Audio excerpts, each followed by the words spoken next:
الحمد لله نحمده ونستعينه ونستغفره ونعوذ بالله من شرور أنفسنا ومن سيئات أعمالنا من يهده الله فلا مضل له ومن يضلل فلا هادي له وأشهد أن لا إله إلا الله وحده لا شريك له وأشهد أن محمدًا عبده ورسوله أما بعد فإن خير الحديث كتاب الله وخير الهدي هدي محمد صلى الله عليه وسلم وشر الأمور محدثاتها وكل محدثة بدعة وكل بدعة ضلالة وكل ضلالة في النار.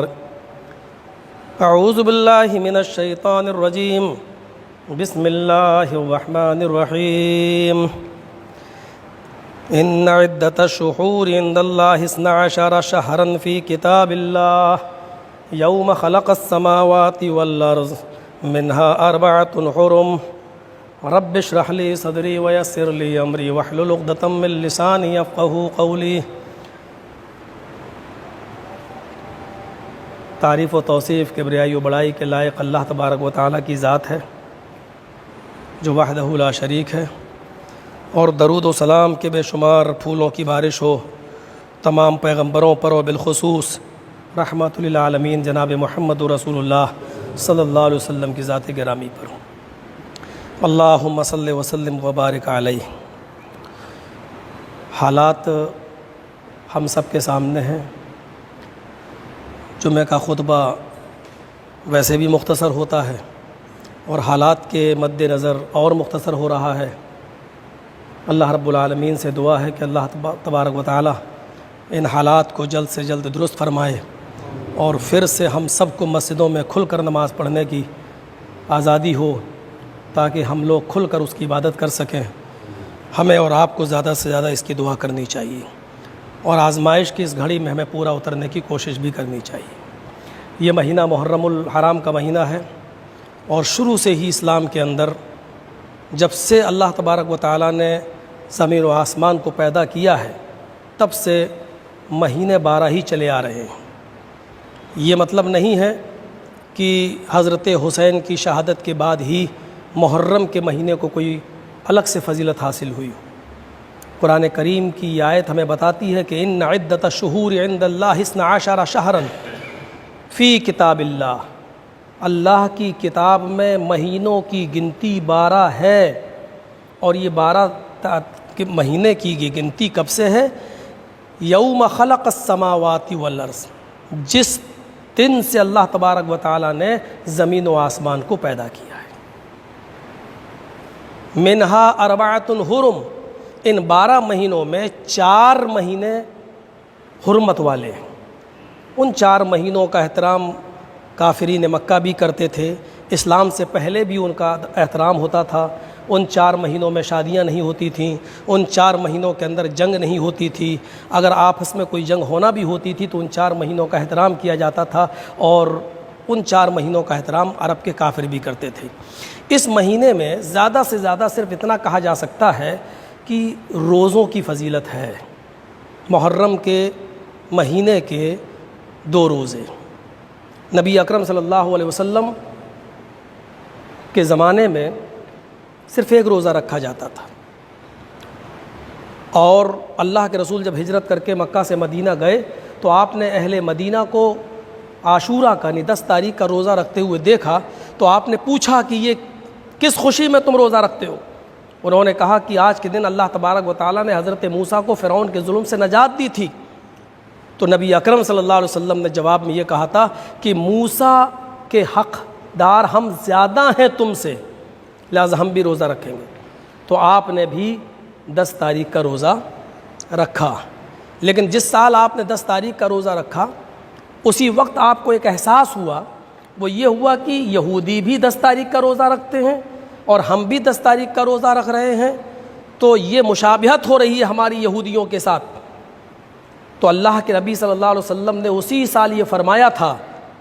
ابو قتادہ رضی اللہ تعالیٰ عنہ اس حدیث کے راوی ہیں، مسلم شریف کے الفاظ ہیں کہ نبی اکرم صلی اللہ علیہ وسلم نے یہ فرمایا تھا کہ لئن، اگر میں بقیت باقی رہا، یہ مسلم شریف کی حدیث کے الفاظ ہیں، لئن بقیت الی قابل لأصومن التاسع، اگر میں آئندہ سال زندہ رہا، اگر 1 سال کی زندگی اللہ تعالیٰ نے مجھے اور دی، اور آنے والے سال اگر ہم نے محرم کا مہینہ دیکھا تو ہم لأصومن التاسع، تو 9 تاریخ کا روزہ بھی میں رکھوں گا، یعنی 2 روزے کر لوں گا، ایک 9، 10 کا تو ہے ہی، تو 9 اور 10۔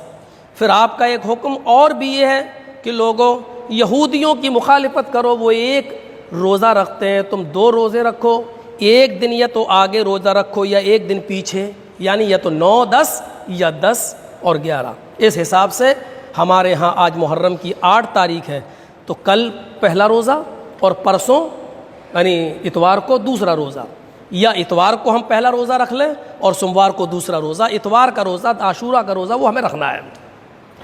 اس روزے کی اہمیت و فضیلت کا اندازہ آپ صرف اس بات سے لگا سکتے ہیں کہ نبی اکرم صلی اللہ علیہ وسلم نے فرمایا کہ افضل الصیام بعد رمضان شہر اللہ المحرم، یہ بخاری شریف کی حدیث کے الفاظ ہیں کہ رمضان کے روزے کے بعد اللہ کی نظر میں، اللہ کے نزدیک سب سے زیادہ اہمیت اگر کسی روزے کی ہے تو شہر اللہ المحرم، وہ اللہ کے اس مہینے محرم کی روزے کی ہے۔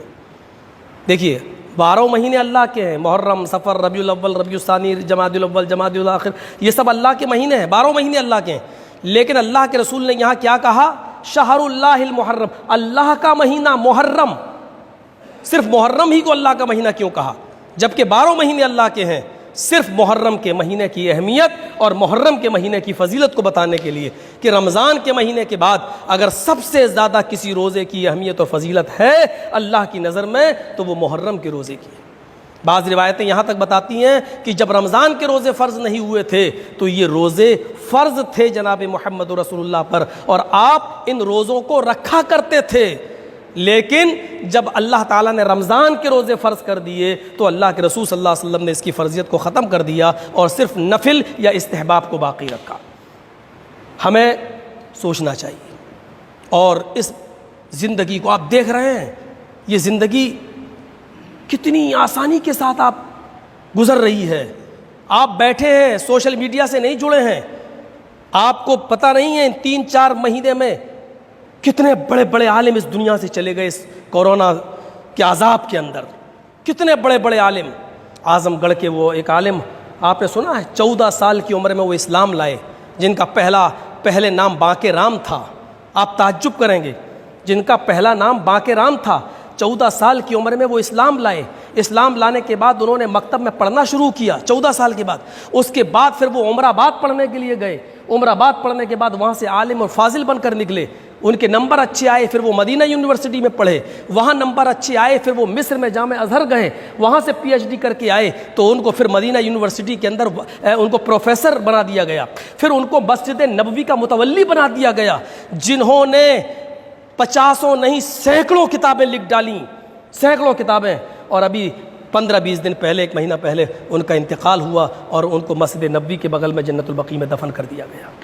14 سال کی عمر میں جو اسلام لائے ہوں، ماں کے رام سے وہ جو ہے ایک اسلامی نام انہوں نے قبول کیا ہو، آپ تعجب کریں آپ، اور اس کے بعد میں عمر آباد سے پھر مدینہ یونیورسٹی اور جامع ازہر مصر، اور مصر کے بعد پھر مدینہ پروفیسر بنے ہوں اور پڑھا رہے ہوں مدینہ میں، اور مسجد نبوی کا متولی، کیا قسمت ہے ان کی، اس دنیا سے چلے گئے۔ ابھی 1 ہفتہ پہلے ہمارے جھنڈا نگر کے استاذ جہاں سے ہم لوگ پڑھ کے نکلے ہیں، مولانا عبد المنان صاحب اس دنیا سے رخصت ہو گئے۔ کیا عمر تھی ان کی، ہنستے خستے، صرف ہلکی سی کھانسی بخار آیا، ہاسپٹل میں گئے اور کہہ دیا گیا کہ ان کا انتقال ہو گیا نیپال کے اندر، ابھی ان کی عمر 61 سال، چلتے پھرتے چلے گئے، زندگی میں کچھ نہیں۔ جا رہے لوگ، علماء، ایک اچھی خاصی علماء کی تعداد، مولانا مقیم فیضی ہماری جماعت کے نائب ناظم رہ چکے ہیں، بمبئی کے اندر بیچارے وہ تھے اور اس دنیا سے رخصت ہو گئے۔ 55-60 سال کی عمر میں آج رخصت ہو رہا ہے۔ اللہ کے رسول صلی اللہ علیہ وسلم سے نے یہی کہا تھا، لوگوں میری امت کی عمریں 60 اور 70 سال کے درمیان میں، ان دنوں میں تم اللہ تعالیٰ کو راضی کر لو۔ موت کو غنیمت سمجھ لو، اپنی زندگی کو غنیمت سمجھو اپنی موت سے پہلے، یہی نیکیاں ہمیں کام آئیں گی، یہی نیکیاں۔ نبی اکرم صلی اللہ علیہ وسلم نے فرمایا، ابو قتادہ اس حدیث کے راوی ہیں، اس رمضان کے بعد جو محرم کے روزے ہیں اس کی فضیلت بتاتے ہوئے اللہ کے نبی صلی اللہ علیہ وسلم نے فرمایا، یکفر السنۃ الماضیہ، جو محرم کے روزے رکھے گا، محرم کے روزوں کی فضیلت یہ ہے کہ اس کے 1 سال کے پچھلے گناہ معاف کر دیے جائیں گے۔ یہ کم فضیلت ہے؟ تصور کرو 1 سال میں ہم نے کتنے گناہ کیے ہوں گے۔ ہم ایک دن میں کیے جانے والے گناہوں کی ہم گنتی نہیں کر سکتے ہیں۔ آپ صبح اٹھتے ہیں اور شام کو جب بستر میں جائیں تو آپ کو دن بھر کے گناہ یاد نہیں ہوں گے کہ ہم نے کتنے گناہ کر ڈالے۔ 1 سال میں ہم نے کتنے گناہ کیے ہوں، کتنے صغیرہ گناہ کی بات کر رہا ہوں، کبیرہ گناہ نہیں۔ کبیرہ گناہ تو بغیر توبہ کے معاف نہیں ہوں گے، صغیرہ گناہ ہم نے کتنے کیے ہوں گے۔ لیکن رمضان کے بعد یہ محرم کے جو روزے ہیں، یہ محرم کے روزے 1 سال کے پچھلے گناہ کا کفارہ ہیں۔ یکفر السنۃ الماضیہ، یہ بات نہیں ہے۔ رہا اس مہینے کے اندر خرافاتیں تو وہ تو ہو رہی ہیں اور ہوں گی۔ قیامت جیسے جیسے قریب آتی جائے گی خرافاتیں بڑھتی جائیں گی۔ کون کہتا ہے کہ حضرت حسین رضی اللہ تعالیٰ عنہ کی فضیلت کا آپ اعتراف نہ کریں؟ اللہ کے نبی صلی اللہ علیہ وسلم نے اپنے دونوں نوازوں کو دیکھا، حسن اور حسین کو، اور دیکھنے کے بعد آپ نے جو فرمایا وہ جملے سنیے، ہما ریحانتایا من الدنیا، او میرے صحابیوں سن لو، یہ دونوں دنیا کے میرے پھول ہیں، ان پھولوں سے خوشبو حاصل کرو، ان کو مرجھانے مت دو۔ نبی اکرم کا یہ قول خود بتا رہا ہے کہ آپ نے ان کو دنیا کا پھول بتایا، پھولوں سے خوشبو حاصل کی جاتی ہے، یعنی یہ دونوں میرے نواسے دنیا کے لیے خوشبو ہیں اور دنیا کو معطر کرنے والے ہیں۔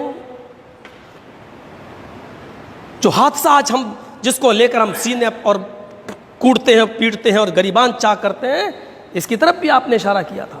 حضرت حسن رضی اللہ تعالیٰ عنہ بیٹھے ہوئے ہیں اور نبی اکرم ایسے ہی خطبہ دے رہے ہیں ممبر پر کھڑے ہو کر، آپ کی نظر اپنے نواسے حضرت حسن کی طرف گئی تو اللہ کے نبی صلی اللہ علیہ وسلم نے اشارہ کیا، صحابیوں یہ میرا چھوٹا سا نواسہ جو تم دیکھ رہے ہو، حسن حسین تو اور چھوٹے تھے، اس نواسے کی طرف دیکھ رہے ہو، ابنی ھذا سید، یہ میرا بیٹا ہے۔ نواسے کو اپنا بیٹا کہہ رہے ہیں، ابنی یہ میرا بیٹا ہے، ھذا سید یہ دنیا کا سردار ہے، ھذا سید یہ سردار ہے۔ اور اس کے بعد جملے فَلَعَلَّ اللَّهَ يُصْلِحُ بَيْنَ فِئَتَيْنِ مِنَ الْمُسْلِمِينَ، ان قریب اللہ رب العالمین میرے اس نواسے سے اتنا بڑا کام لے گا، اتنا بڑا کام لے گا کہ مسلمانوں کے 2 گروہ میں جان جانے کی، ایک دوسرے کے خون کے پیاسے ہو چکے ہوں گے، میرا یہ نواسہ میری امت کے ان 2 گروہوں کے درمیان صلح کرائے گا۔ پھر دنیا کی نگاہوں نے دیکھا، امیر معاویہ نے اپنی فوج تیار کر رکھی ہے، حضرت حسن کے ساتھ بھی 60,000 مسلمان ایک ساتھ کھڑے ہیں جو حضرت حسن کے اشارے پر امیر معاویہ کی فوج پر ٹوٹ پڑنے والے ہیں، ایک دوسرے کی گردنیں اڑانے والے ہیں۔ امیر معاویہ اپنے آپ کو امیری کے عہدے سے برخاست کرنے کے لیے تیار نہیں، اور لوگ امیر معاویہ کو امیر ماننے کے لیے تیار نہیں۔ حضرت حسن کے ساتھ جتنے لوگ تھے وہ حضرت حسن کے اشارے کا انتظار کر رہے تھے کہ کب اور ہم ٹوٹ پڑیں، لیکن حضرت حسن نے فوراً اپنی امارت کا عہدہ واپس لیتے ہوئے، اپنا دعویٰ واپس لیتے ہوئے حضرت امیر معاویہ سے صلح کر لی۔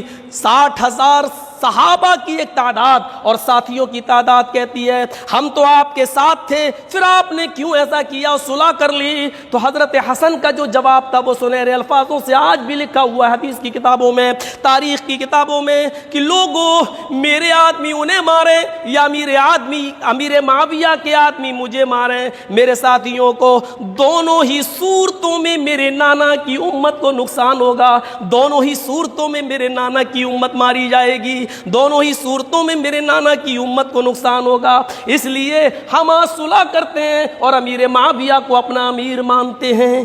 یہ دنیا نے اپنی آنکھوں سے دیکھا، حضرت حسن نے نبی اکرم صلی اللہ علیہ وسلم کی اس پیشین گوئی کو زندہ کر کے دکھایا۔ میرے بھائیوں ذرا تصور کیجئے، ماتم مردوں کا ہوتا ہے، زندوں کا نہیں ہوتا ہے۔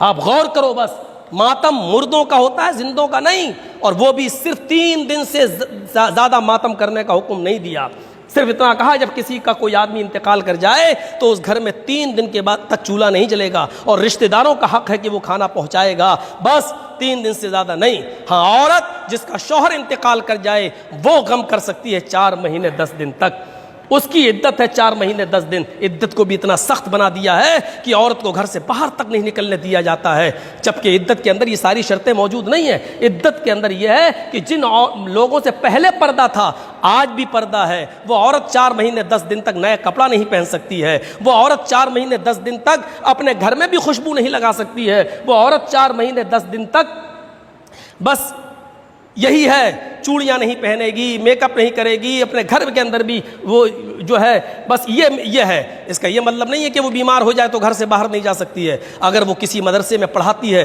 تو عورت پردے کے ساتھ ساتھ عدت کے دنوں میں بھی وہ اپنے گھر سے نکل کر مدرسے میں پڑھانے بھی جا سکتی ہے، آ بھی سکتی ہے۔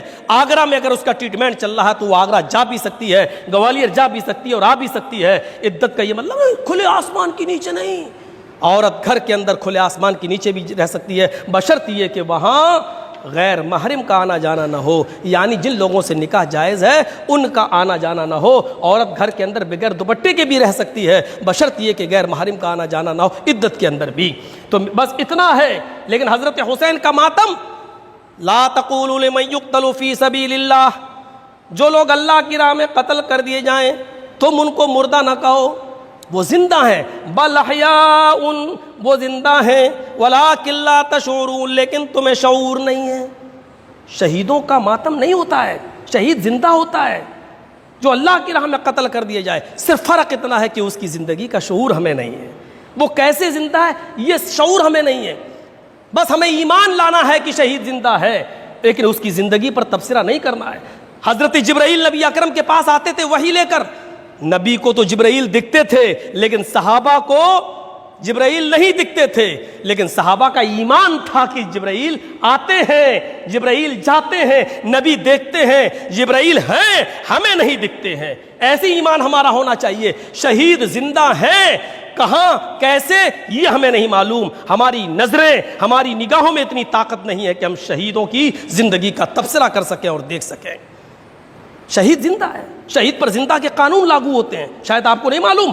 بس آخری بات، جب غزوہ بدر کے اندر جو صحابہ شہید ہوئے، غزوہ احد کے اندر جو صحابہ شہید ہوئے، 70 صحابہ شہید ہوئے، تو اللہ کے نبی صلی اللہ علیہ وسلم نے ان صحابہ کو دفن کرتے وقت جو حکم دیا تھا وہ حکم ہمیں بتا رہا ہے شہیدوں کی زندگی کیا ہوتی ہے۔ آپ نے فرمایا صحابیوں یہ 70 صحابہ دفن کیے جائیں گے، وَأَمَرَ بِدَفْنِهِمْ فی دمائہم، لوگو ان صحابیوں کو تم دفن کرو جیسا جس کے جسم پر جو خون لگا ہوا ہے اس کو انہی کے خون میں دفن کرو، دھولا نہیں جائے گا، خون کو دھولا نہیں جائے گا۔ کپڑے جیسے جن کپڑوں میں خون لگا ہے ان کو دفن کرو، یہ بخاری کی حدیث ہے، ان کو ان کے کپڑوں کے اندر دفن کرو، اسی خون کے اندر دفن کرو۔ صحابہ ایسے ہی کر رہے ہیں۔ پھر اللہ کے نبی حکم دیتے ہیں وَلَمْ يُغَسَّلُوا، ان کو غسل نہیں دیا جائے گا، بغیر غسل دیے ہوئے ان کو دفن کرو۔ صحابہ کرام ابھی دفن کرنے میں کچھ پس و پیش کر رہے ہیں، ایسی کیسے دفن کر دیں، ابھی ان کی نماز جنازہ پڑھی جائے گی، بغیر جنازے کی نماز کے کیسے دفن کر دیں۔ نبی اکرم نے صحابہ کی ان نظروں کو پہچان لیا تو فرمایا وَلَمْ يُصَلُّوا عَلَيْهِمْ، نماز جنازہ کا انتظار نہ کرو، ان کو بغیر جنازے کے دفن کیا جائے گا، اس لیے کہ نماز جنازہ میت کی ہوتی ہے، مردے کی ہوتی ہے، اور شہید مردہ نہیں ہے، اس لیے ان کی جنازے کی نماز نہیں پڑھی جائے گی، ان کو ایسے ہی دفن کر دو، ایسے ہی انہی کپڑوں میں انہی خون کی حالت میں بغیر غسل دیے ہوئے، بغیر نماز جنازہ پڑھے ہوئے ان کو دفن کر دیا گیا۔ میرے بھائیوں یہ حدیث ہمیں بتلا رہی ہے کہ شہید زندہ ہے، لیکن شہیدوں کی زندگی کا علم ہمیں نہیں ہے، وہ اللہ ہی جانتا ہے، وہ اللہ ہی کو اس کا علم ہے، اس لیے جو زندہ ہے اس کا ماتم نہیں کیا جاتا۔ خود اللہ کے نبی فرماتے ہیں قیامت کے دن اگر اللہ رب العالمین مجھے اجازت دے گا تو میں اتنا بولوں گا اور میری تمنا یہ ہوگی کہ میں میدان جنگ میں لڑوں، لڑ کر شہید کر دیا جاؤں، پھر اللہ مجھ سے پوچھے میں پھر دنیا میں جانے کی تمنا کروں، میں دوبارہ لڑوں اور لڑ کر پھر شہید کر دیا جاؤں، پھر اللہ مجھ سے پوچھے میں پھر جنت میں جانے کے بجائے پھر دنیا میں آنے کی کوشش کروں گا اور تمنا کروں گا کہ اللہ مجھے دنیا میں دوبارہ بھیج تاکہ میں پھر جنگ کروں، لڑوں، جہاد کروں اور شہید ہو جاؤں۔ کیوں؟ کیونکہ شہادت کا جو مقام اور درجہ جنت کے اندر ہے وہ جب شہید اپنی آنکھوں سے دیکھے گا تو بار بار دنیا میں آنے کی تمنا کرے گا، لیکن دنیا میں بھیجا نہیں جائے گا۔ کیوں؟ کیونکہ وہ جو روح میرے پاس آ جاتی ہے وہ واپس دنیا میں نہیں جاتی، لیکن شہید زندہ ہے اور زندہ اور جاوید کا ماتم نہیں کیا جاتا ہے۔ میرے بھائیوں ذرا غور کرو، جو نبی بار بار دنیا میں آنے کی تمنا کرے پھر اس شہادت پر کوئی آدمی روئے اور ماتم کرے، اس سے بڑی بے وقوفی اور کیا ہوگی، اس سے بڑا پاگل پن کیا ہوگا۔ تو ہمیں روزوں کی اہمیت سمجھنا چاہیے اور روزوں کی قدر و قیمت سمجھنا چاہیے، اپنی زندگی کو غنیمت سمجھنا چاہیے۔ اللہ تعالیٰ سے دعا ہے کہ بارے الہ ہم تمام مسلمانوں کو محمد رسول اللہ صلی اللہ علیہ وسلم کی سنتوں کو زندہ کرنے کی توفیق عطا فرما اور ہم تمام مسلمانوں کو دین شریعت پر چلنے کی توفیق عطا فرما، محرم کی اہمیت و فضیلت کو سمجھنے کی توفیق عطا فرما، روزے رکھنے کی توفیق عطا فرما، اور جو بھی اس مہینے میں خرافات و بدعات کا جو بول بالا ہے اور جو عروج پر ہے اللہ ہم تمام مسلمانوں کو اس سے نجات عطا فرما، جب تک زندہ رکھ اسلام پہ رکھنا اور جب خاتمہ ہو تو ایمان پر ہمارا خاتمہ فرمانا۔ وما علینا الا البلاغ المبین وآخر دعوانا ان الحمد للہ رب العالمین۔